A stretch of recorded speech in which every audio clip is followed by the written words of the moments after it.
వెంకటేశాయ నమః.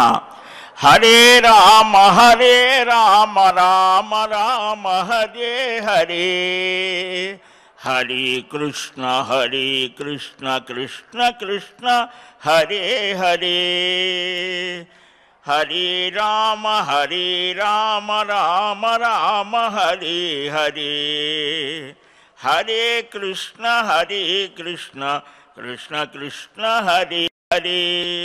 నారాయణ నారాయణ జయ గోవింద హరే, జయ గోపాల హరే, కరుణాపారావార వరుణాలయ గంభీర నారాయణ, నవనీరద సంకాశ కృత కలికల్మషనాశన నారాయణ, యమునా తీర విహార ధృత కౌస్తుభ మణిహార నారాయణ, పీతాంబర పరిధాన సుర కళ్యాణ నిధాన నారాయణ, మంజుల గుంజాభూష మాయా మానుష వేష నారాయణ, రాధాధర మధుర రసిక రజనీ కుల తిలక నారాయణ, మురళీగాన వినోద వేదస్తుత భూపాద నారాయణ, నారాయణ నారాయణ జయ గోవింద హరే, నారాయణ నారాయణ జయ గోపాల హరే. శుక్లాంబరధరం విష్ణుం శశివర్ణం చతుర్భుజం ప్రసన్నవదనం ధ్యాయేత్ సర్వవిఘ్నోపశాంతయే. యస్యద్విరదవక్త్రాద్యాః పారిషద్యాః పరస్యతం విఘ్నం నిఘ్నంతి సతతం విశ్వక్సేనం తమాశ్రయే. నమః శ్రీ వెంకటేశాయ నమో బ్రహ్మోదరాయ చ, నమః శాంతాయ కృష్ణాయ నమస్తే అద్భుత కర్మణే, అప్రాకృత శరీరాయ శ్రీనివాసాయ తే నమః. కృష్ణాయ వాసుదేవాయ దేవకీ నందనాయ చ, నందగోపకుమారాయ గోవిందాయ నమో నమః. నారాయణం నమస్కృత్య నరం చైవ నరోత్తమం, దేవీం సరస్వతీం వ్యాసం తతో జయముదీరయేత్. శ్రీలక్ష్మీవల్లభారంభాం విఖనో మునిమధ్యమాం అస్మదాచార్యపర్యంతాం వందే గురుపరంపరాం. అస్మత్ శ్రీ గురుచరణారవిందాభ్యాం నమః. పరమగురుభ్యో నమః. సర్వగురుభ్యో నమః. శాంతాజితాది షడ్వర్గా యోగేనాప్యనలంకృతాః, యజంతి జ్ఞానయోగేన జ్ఞానరూపిణమవ్యయం. పరమాత్మ పరమపురుషుడు గోపాల బాలుడైనాడు అని పదకవితా పితామహుడు ఆ పురుషోత్తముని గురించి అద్భుతంగా అభివర్ణిస్తాడు. ఆయన తనంతట తానే స్వయంగా కొన్ని చోట్ల ఆవిర్భవించాడు. అవి స్వయం వ్యక్త క్షేత్రములు అని. దేవతలంతా వచ్చి స్తుతించి తపించి సాక్షాత్కరింపజేసుకుని ఆయా స్థానాలలో ఆ దేవదేవుణ్ణి తాము దర్శించిన ఆ శ్రీమన్నారాయణుని యొక్క దివ్య రూపాన్ని స్థాపించారు దైవతములు అని అన్నారు. అలాగనే మహర్షులు, అవి మనకేవి తెలియనటువంటి సామాన్య స్థితిలో ఉన్నవారు ఒక ఆచార్యుని ఆశ్రయించి ఆయా గ్రామాలలో పట్టణాలలో వీధులలో తమకు తగినటువంటి స్థానాలలో నిలిపారు. అవి మానుషములు అని. ఈ తీర్థాలు క్షేత్రాలు వీటి యొక్క మహాత్మ్యం ఏమిటి, ఎందువలన అంతటి పవిత్రతని సంతరించుకున్నాయి అని మహాభారతంలో వనపర్వంలో ధర్మరాజు రోమశ మహర్షిని అడుగుతాడు. అంటే అక్కడ ఆయన చెప్తాడు, ఈ ఋషులు దేవతలు ఆయా స్థానాలలో తపస్సు చేసి తమ శక్తిని అక్కడ నిలిపి భగవద్ అనుభూతిని పొంది అందరికీ యోగ్యమయ్యేట్లుగా చేస్తారు. అందువల్లనే ఆ పరమాత్మ కూడా వారి మీద ఉన్నటువంటి అనుకంపనతో అక్కడ నిలుస్తారు. ఈ వెంకటాచల క్షేత్రంలో స్వామి తానే స్వయంగా వచ్చాడు. అగస్త్యాది మహర్షాదులు, శంఖనుడు అని ఒక మహారాజు, అలాగే బ్రహ్మాది దేవతలు, ఆత్మారాముడు అని సామాన్య స్థితిలో ఉన్నవారు, ఇలాగా అనేక మంది ఆ మహానుభావుడైనటువంటి దేవదేవుణ్ణి ప్రార్థించారు. ఈ కలియుగంలో నిన్ను ధ్యానించడం, సేవించడం, స్మరించడం, కీర్తించడం చాలా కష్టమయ్యా. అలాంటి వారికి నీవే దయతో వారిని అనుగ్రహించవలసినది. అశేష జన దుర్గోచరాయ శ్రీ వెంకటేశాయ నమః అని కూడా మనకు ఒక నామంలో వస్తుంది. అంటే వారంతా ప్రార్థిస్తే ఆయన సంకల్పం చేత అందరి కనులకు కనిపించేట్లుగా దర్శనమిచ్చాడు. అదే మనకు ఈ ఆనంద నిలయం. అంతకు ముందు కూడా వస్తూ పోతూ ఉన్నారు, కానీ ఇక్కడే ఉండాలి అని నిశ్చయించుకుని మనకు దర్శనమిచ్చేటువంటి ఆ అద్భుతమైనటువంటి పరమపదం ఆ వెంకట నగం. ఈ స్థానంలో మనం పరమభాగవతుడైనటువంటి ఆ ప్రహ్లాద, నారద, పరాశర, పుండరీక, వ్యాస, అంబరీష, సుఖ, శౌనక, భీష్మ, దాల్భ్యాది మహానుభావులు ఏ పరమాత్మని నిరంతరాయంగా ధ్యానిస్తూ ఆకలి, దప్పిక, ఇతరమైనటువంటి ఈ ప్రపంచాన్ని చక్కగా విచలితం చేసే వ్యామోహాలు ఏవైతే ఉన్నాయో అవన్నీ త్యజించి కేవలం పరమాత్మతోనే తాదాత్మ్యాన్ని పొందారు. భాగవతంలో వస్తోంది, నైషాది దుస్సహా క్షుణ్మాం త్యక్తోదమపి బాధతే. దశమస్కంధ ఆరంభంలో పరీక్షిత్ అంటారు, నీకు ముఖాంబుజకృతమైన, అంటే నీ ముఖమనేటువంటి పద్మం నుంచి వినిశ్రుతమవుతున్న జాలువారేటువంటి ఆ హరికథామృతాన్ని పానం చేయడం చేత ఆ ఆకలి, దప్పిక ఇవేవీ కలగటం లేదయ్యా అంటారు. ఎంత అనుభవం అన్నమాట. కానీ అలాంటి స్థితి ఒక్కసారిగా రాదు. పిల్లవాడికి అమ్మ టాబ్లెట్స్ వేస్తుంటుంది, చేదు మందు అమ్మ అని వాడు ఉమ్మేస్తాడు. దానికి కొంచెం తీపి కలిపేసి ఇస్తుంది. ఆ లోపలికి వెళ్ళిన తర్వాత అది పనిచేస్తుంది. అలాగనే ఇది మనకు తాత్కాలికంగా, ఎందుకనంటే ఈ పురాణాలన్నీ కూడా మనకు కొన్ని నిర్దేశిస్తాయి. ఇవి పనికి రావు, ఇవి పనికి వస్తాయి, ఇలాగ చేయాలి, ఇలాగ చేయకూడదు, అవి మన గొంతు పట్టుకునేవే. అది మొదట్లో మనకు ఇదేమిటయ్యా ఎందుకు ఈ గోల అనిపిస్తోంది. కానీ మనం అలాగా అనుకోకుండా వినాలట. ఆ వినడం చేత మనకు మహాభారతంలో ధృతరాష్ట్రుడు, ఒక ప్రక్క సంజయుడు, ఒక పక్క విదురుడు, ఇంకొక ప్రక్క అప్పుడప్పుడు వస్తూ వెళ్ళేటువంటి వ్యాసుల వారు, ఇలాగా అనేక మంది అనేక విధాలుగా మంచి విషయాలు చెబుతున్నా కూడా అన్నీ వింటాడు, కానీ చేయడు. కానీ అది వృధా కాలేదు. ఏమైంది, చిట్ట చివరిలో ఈ జ్ఞానమంతా ప్రతిఫలించి చక్కగా వనప్రస్థ ఆశ్రమంలో ఎంత స్థితికి అంటే ఆశ్రమవాస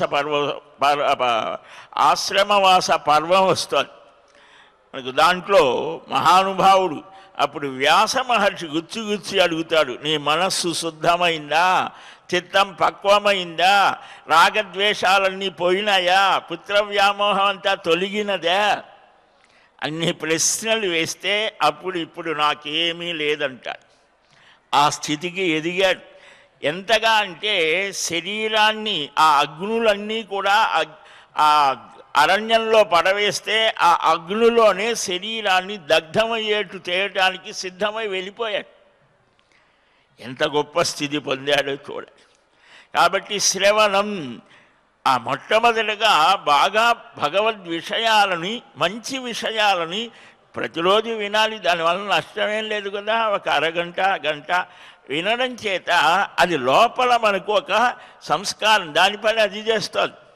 అలా కాకుండా మేము చేయమండి, చెడ్డ విషయాలే వింటాం, దానిపైన అది చేస్తుంది. కాబట్టి మంచి విషయాలు వింటే మంచి పని చేస్తుంది.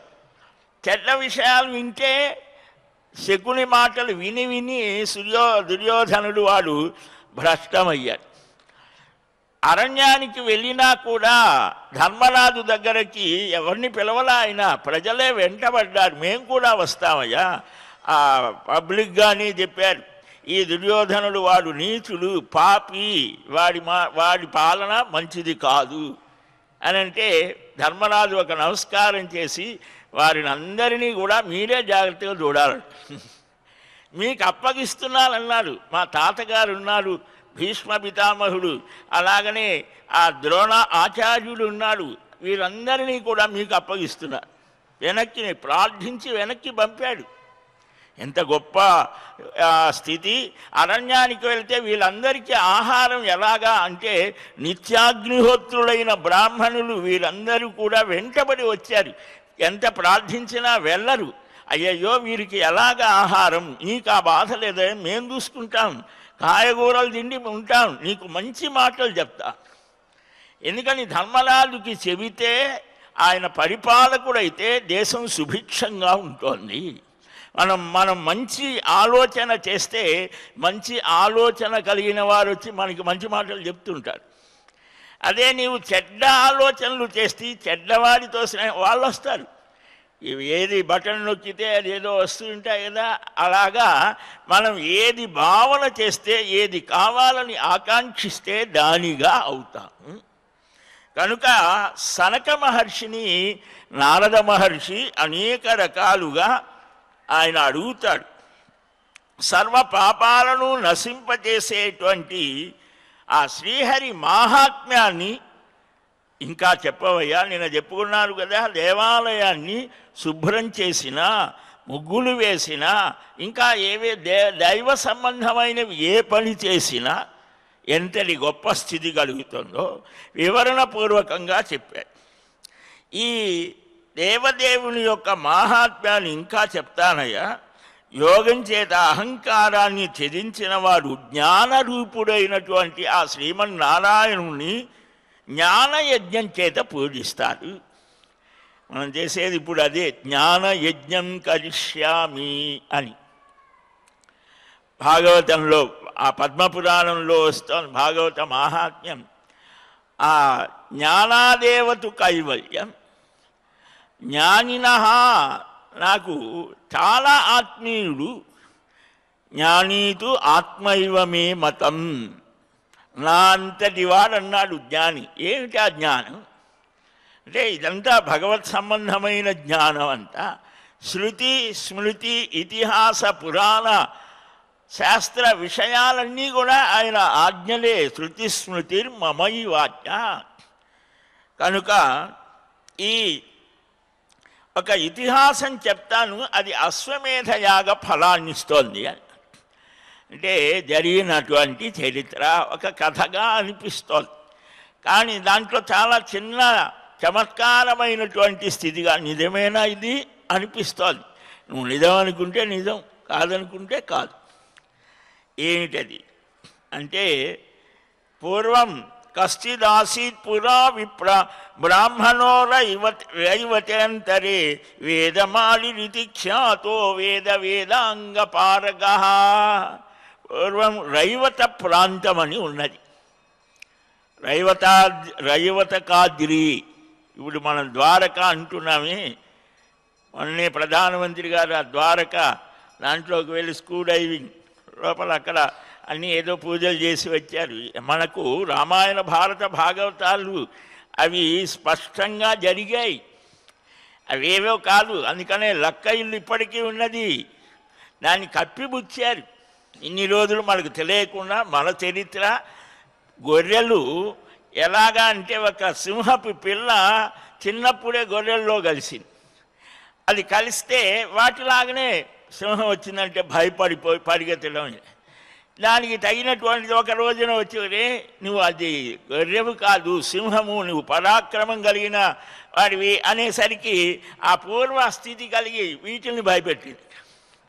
అంటే అప్పటిదాకా ఏమైంది ఉన్నది కానీ నిద్రాన స్థితిలో మనది ఆ జ్ఞానం మనకున్నటువంటి జ్ఞానం ఆనందం ఇవన్నీ కూడా నిద్రాన స్థితిలో ఉన్నాయి. వాటిని తట్టి లేపి నీవు ఇలాగ ఏడ్చేవాడివి కాదురా, ఏడిపించేవాడివి కాదు, ఆనందంగా ఉన్నటువంటి వాడివి అని చెప్తాయి ఈ పురాణాలు.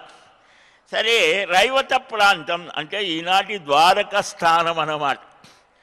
ఆ వేదాంగ పారగుడైనటువంటి వేదమాలి అనే ఒక బ్రాహ్మణుడు ఉన్నాడు.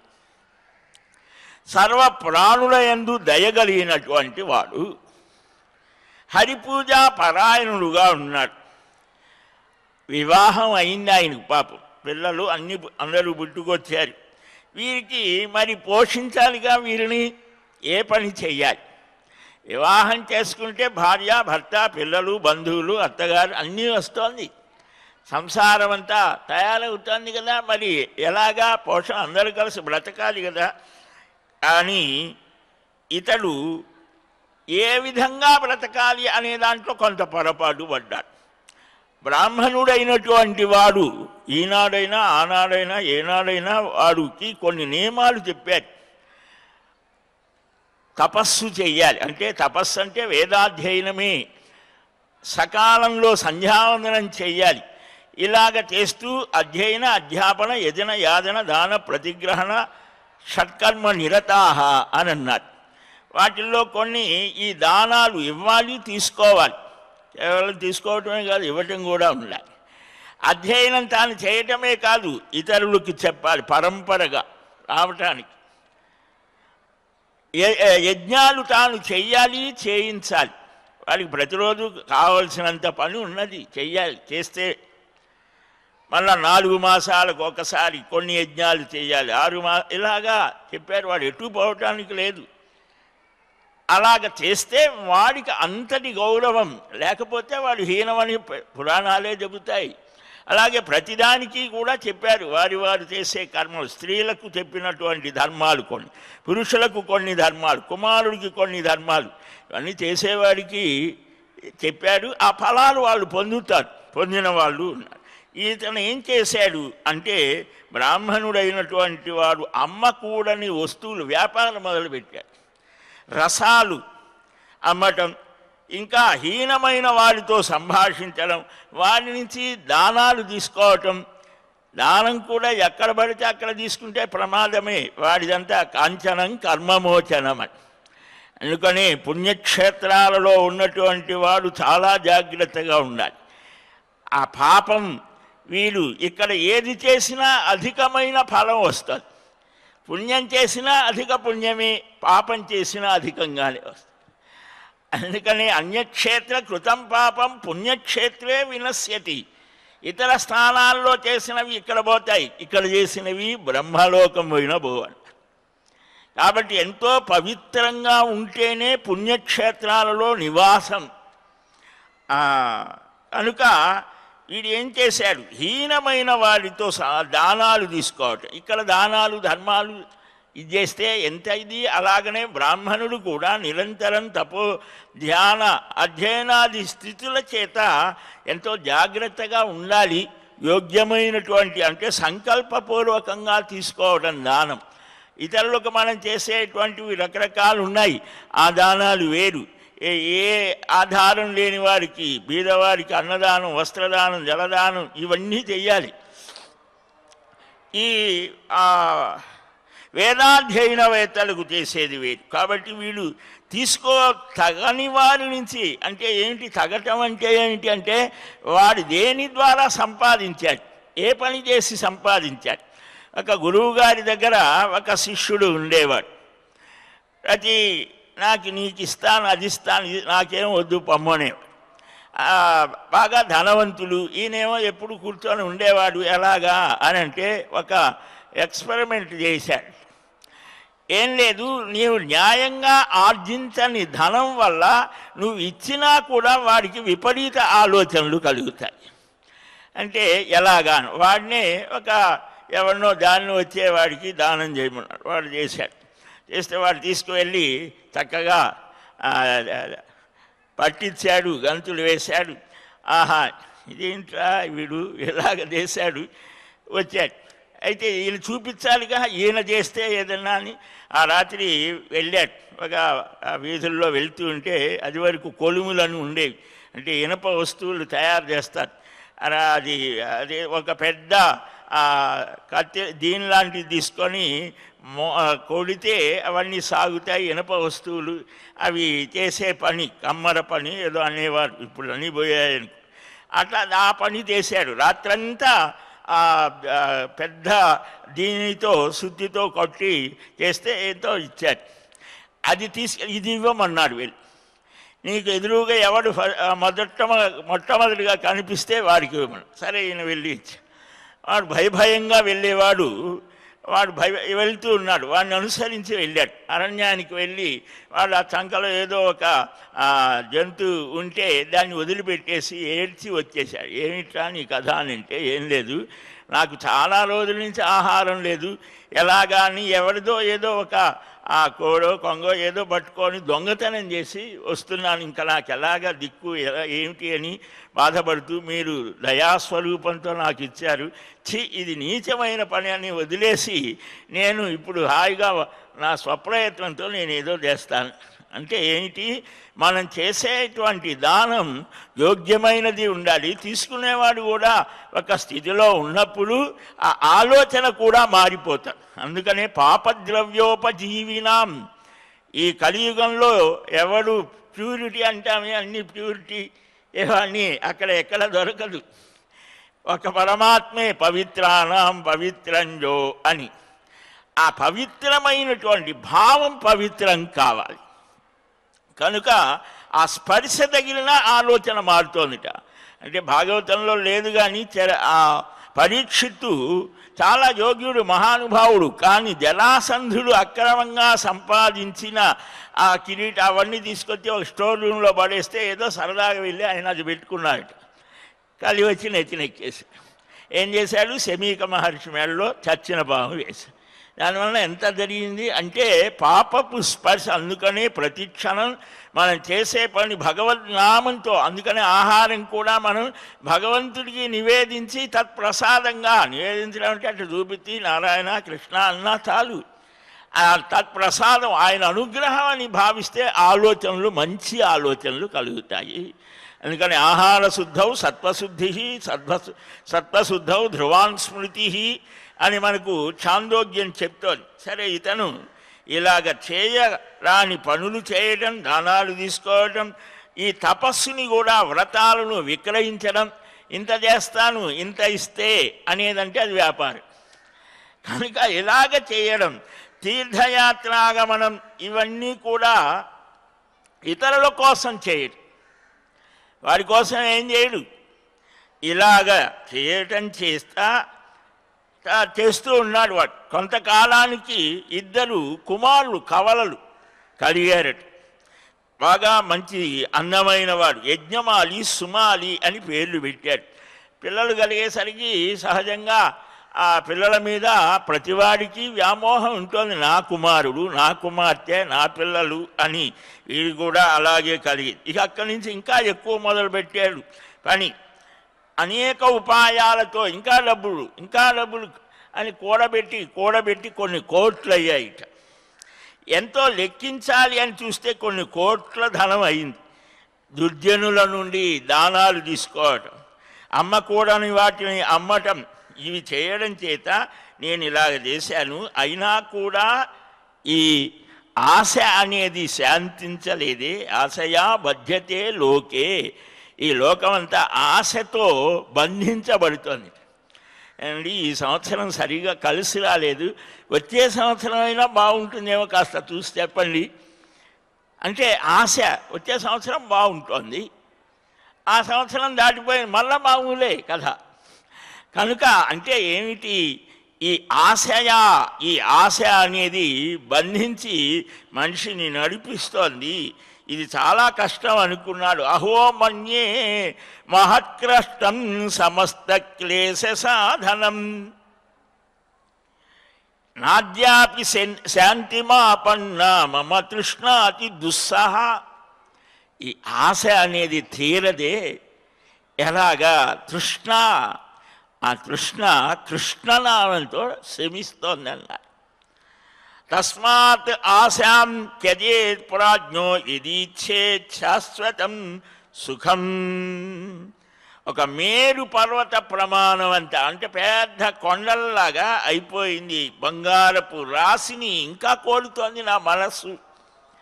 ఎంత హీనమైన స్థితిలో ఉన్నాను.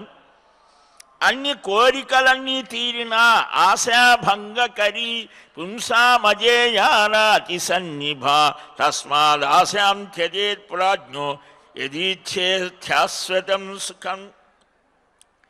ఇంకా ఇంకా కోరికలు తీరినా మరలా తయారవుతాయి. యయాతి మహారాజు మహాభారతంలో మహానుభావుడు. ఆయన చాలా సంవత్సరాలు శర్మిష్ఠ దేవయాని ఇద్దరు భార్యలు. ఒక పొరపాటు పడ్డాడు. ఆ శుక్రాచార్యుడు కూతురు దేవయాని, వృషపర్వుని కుమార్తె శర్మిష్ఠ. ఆ శర్మిష్ఠని కూడా ఆమెను సంతానవతి చేశాడు అనుమతి లేకుండా. కోపించింది దేవయాని. ఆమె తండ్రి శుక్రాచార్య. ఆయన చెప్పి, నువ్వు వృద్ధులు అవుతావు పమ్మన్నా.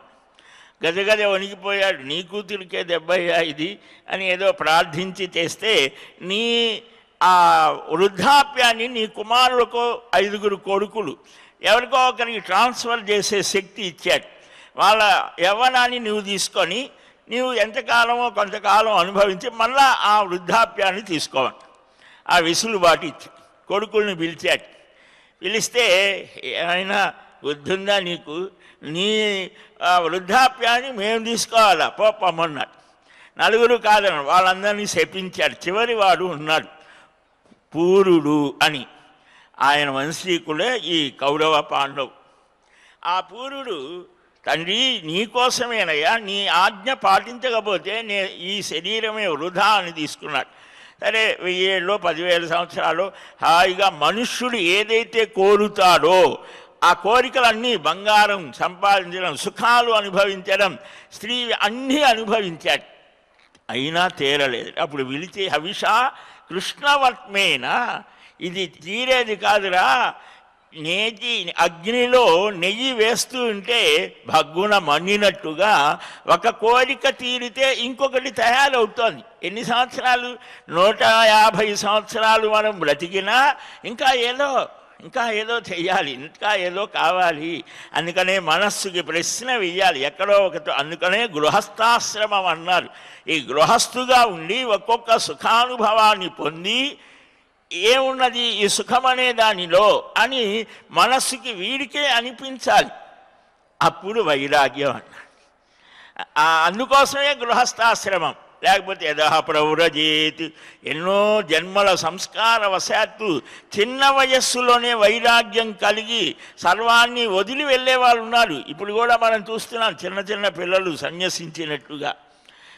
ఎక్కడి నుంచి అది వచ్చినది? ఎన్నో జన్మల సంస్కారం. దృఢ వైరాగ్యం ఉండాలి. మర్కట వైరాగ్యం అంటే తాత్కాలికంగా ఉండకూడదు. కనుక ఈయన కూడా ఆలోచన చేశాడు. శరీరం జీర్ణం అయిపోయింది. ఆ దంతములు పోతూ ఉన్నాయి, కళ్ళు చెవులు అన్నీ కూడా జీర్ణం అవుతున్నాయి, బలం తగ్గింది. కానీ ఆశ యొక్క బలం మాత్రం తగ్గలేదు. ఆశ ఉండొచ్చు కానీ దురాశ ఉండకూడదు, అత్యాశ ఉండకూడదు. ఆశ కలిగిన వాడు పండితుడైనా, విద్వాంసుడైనా, బుద్ధిమంతుడే అయినా కోపిష్టి మూఢుడు అయిపోతాడు. ఆశ భంగాన్ని కలిగిస్తోంది. ఇది జయించరాని పెద్ద శత్రువు. బాహ్యంగా ఎవడో శత్రువుడు కాదు, నీ లోపల ఉండి నిన్ను అటు ఇటు తిప్పి కంగారు పెట్టిస్తారే, ఇదే ఆశ. బలము, తేజస్సు, కీర్తి, విద్య, అభిమానం, వృద్ధాప్యం అన్నిటినీ భంగపరుస్తోంది ఇది. కాబట్టి దీన్ని జయించాలయ్యా. ఎవడైనా ఏదైనా ఇస్తాడంటే వాడు ఎలాంటి వాడైనా చాలా గొప్పవాడుగా కనిపిస్తాడు. ఎంత ఆశ్చర్యం! మహామోహంతో గర్వంతో ఇలాగా బ్రతుకు అయిపోయింది. ఆశ అభిభూత ఏ మర్త్య మహామోహ మహాద్ధత. దుర్యోధనుడికి ధర్మరాజు యొక్క ఆ సంపద చూసేసరికి వాడు తట్టుకోలేకపోయాడు. శకుని తయారయ్యాడు. నీకు 5 నిమిషాల్లో ఆ ధర్మరాజు సంపదంతా కష్టపడకుండా యుద్ధం చేయకుండా ఏం చేయకుండా ఇప్పిస్తాడు. అక్ష విద్య పాచికలాడే అయిపోయి ఎంత ఆశ్చర్యం! అలాగా ఆశ, ఆ ఆశ వల్ల వాడు సుఖంగా ఉన్నాడా లేదు. ఈ 13 ఏళ్ళు ఏం చేశాడు? భీముడు అంటే వాడికి భయం. అందుకని భీముడు పెద్ద బొమ్మ తయారు చేయించి వాడితో ప్రాక్టీస్ చేశాడు. రోజు ఎలాగా 13 ఏళ్ళ తర్వాత వచ్చే యుద్ధంలో వాడితే ఎలా చేయాలి, 13 ఏళ్ళు అదే ప్రాక్టీస్. వాడు ఇంకా వాడికి సుఖం ఎక్కడిది? కనుక ధర్మ మార్గంలో నడిచే ప్రయత్నం చెయ్యాలి. మహాగర్వంతో ఉంటాడు అని వీడికి వివేకం కలిగి ఏం చేశాడు? తన ధనాన్ని 4 భాగాలు చేశాడు. ఉపనిషత్తుల్లో కూడా వస్తోంది. మహానుభావుడు గాడ్గి, మైత్రేయి, యాజ్ఞవల్కు ఈ ధనాన్ని నీకు కావాల్సిన 2 భాగాలు చేస్తున్నాను, మీరు తీసుకోండి అని అంటే దీనివలన ఏమిటి ప్రయోజనం అని అడుగుతోంది. ఒక భార్య ఆమెకు చెప్పిన సమాధానమే ఇవి తాత్కాలికము అని ఆ ఆత్మస్వరూప విమర్శనం చేస్తారు ఆ ఉపనిషత్తులలో. ఇక్కడ ఈ విభాగం చేసి తాను 2 భాగాలు తీసుకొని మిగిలిన 2 భాగాలు 2 కుమారులకు పంచేశాడు. ఆస్తి పంపకం. సంపాదించుకున్నటువంటి పాపాలను ఎలాగ పోగొట్టుకోవాలి అని ఎండల కాలం వస్తే చలివేంద్రాలు పెట్టించాడు. చెరువులు తవ్వించాడు, బావులు తవ్వించాడు, ఉద్యానవనాలు. మనకు ఒకప్పుడు హాయిగా నదుల్లో నీళ్ళు స్వచ్ఛంగా ఉన్నటువంటి జలాలను త్రాగేవారు. అది అయిపోయింది. బావుల్లోకి వచ్చి అవి కూడా పోయినాయి. ట్యాపుల్లో అవి కూడా బాటిల్లోకి వచ్చి అవి కూడా ఉంటాయో ఊరుతాయో అనే స్థితిలోకి వెళ్తున్నాం. ఎందుకని? ఆశ. మానవుడు ఎక్కడికక్కడే కట్టేసి ఏదో చెయ్యాలి, అన్నిటినీ కలుషితం చేసేది. అవేవి చెయ్యకూడదని మనకు పురాణాల్లో ఇవాళ సామాజిక స్పృహ అంటారే అవన్నీ వస్తాయి సరిగ్గా చూస్తే. కాబట్టి ఈ అన్నదాన కేంద్రాలు ఏర్పాటు చేశాడట, దేవాలయ నిర్మాణాలు చేశాడు.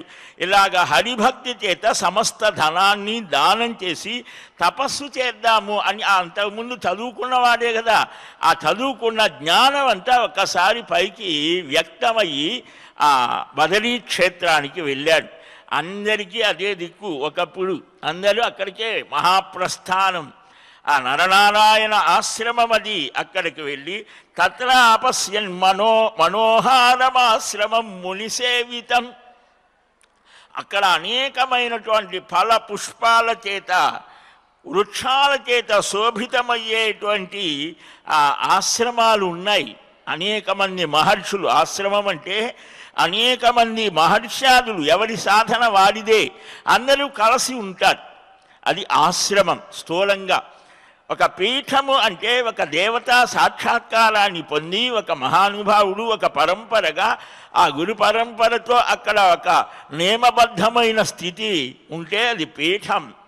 ఒక తాత్వికమైనటువంటి నిర్ణయం చేసి ఆ నిర్ణయం చేసినటువంటి ఆచార్యుని దగ్గర నుంచి పరంపరగా ఆ యోగ జ్ఞాన విశేష ఆచరణ కలిగి ఉంటే అది మఠం స్థూలంగా. ఇలాగ మనకు మఠ, మందిర, ఆశ్రమ వ్యవస్థ మనకు మహానుభావులు ఏర్పాటు చేశారు. అక్కడ కూడా అనేక మంది మహర్షులతో కూడినటువంటి ఆ పరబ్రహ్మ ధ్యాన తత్పరులైనటువంటి శాస్త్రార్థ చింతనం చేసేవారు వృద్ధులైన మహర్షులతో ఉన్న ఆశ్రమం చూశారు. అక్కడ ఆ పరమాత్మ తత్వాన్ని ఉపాసించే తేజో రాశి అయినటువంటి మహానుభావుడు బ్రహ్మతేజో రాశిం దదర్శ. జానంతి సమ్యకం. జానంతి అనేటువంటి మహర్షి ఉన్నాడట. ఆయన్ని చూశాడు. రాగద్వేష రహితుడైన ఎలాంటి ఆహార విహారాలు కలిగినవాడు అంటే ఎన్నినటువంటి చెట్టు నుంచి రాలిపడిన ఆకులను తిని బ్రతికేవాడట. అలాగా ఉత్తమమైన స్థితిలో ఉన్న ఆ మహానుభావుని చూసి వేదమారి నమస్కరించాడు, అతిథి మర్యాద చేశాడు. అతిథులను సత్కరించడం మన దేశంలో, మన రక్తంలో ఉన్నటువంటిది. మహానుభావులు ఎంతోమంది ఇతర దేశాల వాళ్ళు వస్తే హ్యూయాన్సాంగ్ వీరంతా వారు చెప్తారు, ఎక్కడ దొంగతనాలు లేవు. ఒక అంటే దాదాపు 1500 సంవత్సరాల క్రితం అన్నమాట. ఏ విధమైనటువంటి ఈ ఆతిథ్యం, ఎక్కడికి వెళ్ళినా ఆహారానికి లోటు లేదు. ఇలాగా చెప్తారు. దుర్మార్గులని కూడా మనం ఆహ్వానించాం, వారి చేతుల్లో దెబ్బలు తిన్నాం. చరిత్రలో మనం చూస్తే వారు ఏం చేశారు, మనలాగానే మహానుభావులు అనుకొని మీ ఇష్టం, మీరు ఏదైనా చేసుకోండి అన్నారు. చివరికి వాడు దేశాన్నే నాశనం చేసే స్థితిలోకి వెళ్ళి, అలా కాదనమాట. ఈ మహానుభావుడు అతిథి మర్యాద చేశాడు. సాక్షాత్తుగా నారాయణుడు అతిథిగా వచ్చినటువంటి వాడు అనేటువంటి నారాయణ ధియామునే, శ్రీమన్నారాయణుడే అతిథి రూపంలో వచ్చాడని భావించి సత్కరించాడు. కందమూల ఫలాదులను అర్పించాడు.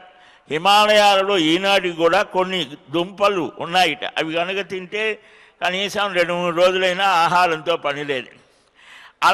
అలాగా వారు శరీరాన్ని ఇప్పటికీ హిమాలయాల్లో సంచరిస్తారు మహర్షులు, సిద్ధపురుషులు, మహానుభావులు.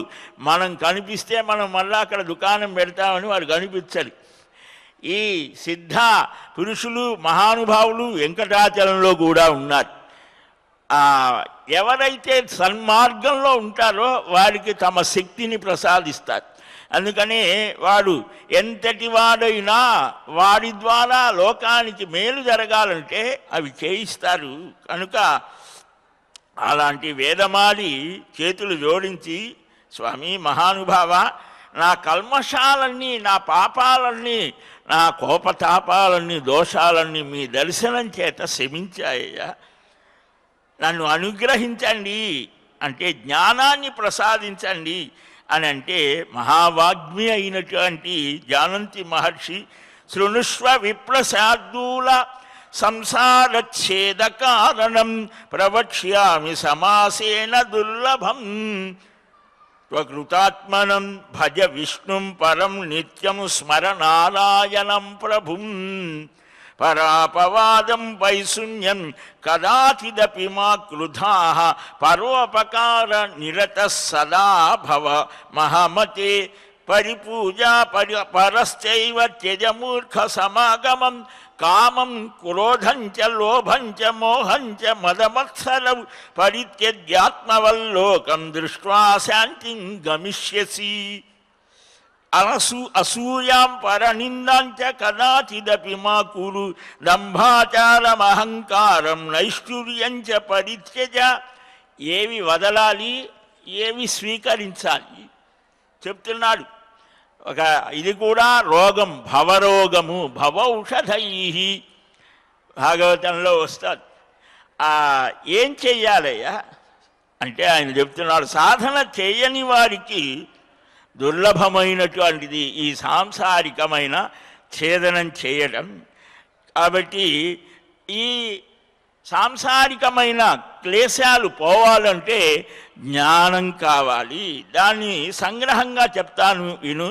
ఆ నిత్యుడైనటువంటి పరమపురుషుడైన ఆ పరమాత్మ శ్రీమన్నారాయణుడు, ఆ శ్రీ మహావిష్ణువుని సేవించవయ్యా. ప్రభువైన ఆ నారాయణుని స్మరించు.